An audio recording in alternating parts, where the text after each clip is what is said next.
আল্লাহ রাব্বুল আলমিনের নৈকট্য লাভ করার ক্ষেত্রে অত্যন্ত গুরুত্বপূর্ণ একটি আমল হল ইতিকাফ।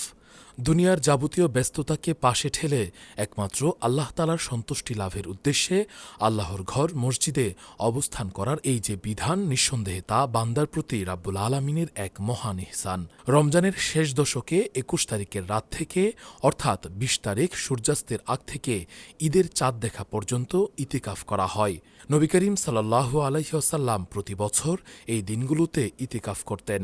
এজন্য একে সুন্নত ইতিকাফ বলা হয়। এই গুরুত্বপূর্ণ সুন্নত পালনার্থে মিরপুর ২ রূপনগর আবাসিক কেন্দ্রীয় জামে মসজিদে ফিদায়ে মিল্লাত সৈয়দ আসআদ মাদানী রহমতুল্লাহি আলাই এর বিশিষ্ট খলিফা, খানকায়ে মাদানিয়ার মুতাওয়াল্লি শায়েখ মুফতি আনোয়ার মাহমুদ দামাত বারকাতুহুমের তত্ত্বাবধানে বিগত বছরগুলোর ন্যায় এ বছরও পবিত্র রমজানের শেষ দশকে ইতিকাফের ব্যবস্থা করা হয়েছে। ইতিকাফের পাশাপাশি মুতাকিফদের জন্য আমলি পরিবেশে সুলুক ও তাজকিয়ায়ে নফসের উপর বিশেষ প্রশিক্ষণ, আত্মশুদ্ধির মেহনত, ১২ তসবিহ জিকিরের আমল, ইসলাহি মজলিসে বসার সুযোগ এবং শেষ রাতে কিয়ামুল লাইলের নামাজে কুরআন শরীফ খতমের সুযোগ থাকে। প্রতি বছর শায়েখের অসংখ্য মুরিদান দেশের বিভিন্ন প্রান্ত থেকে এসে এই ইতিকাফে অংশগ্রহণ করেন এবং শায়েকের সান্নিধ্যে নিজেদেরকে পরিশুদ্ধ করার চেষ্টা করেন এবং নিজেদের আমলি হালত সম্পর্কে শায়েককে অবগতি করেন এবং তদনুযায়ী সবক গ্রহণ করেন।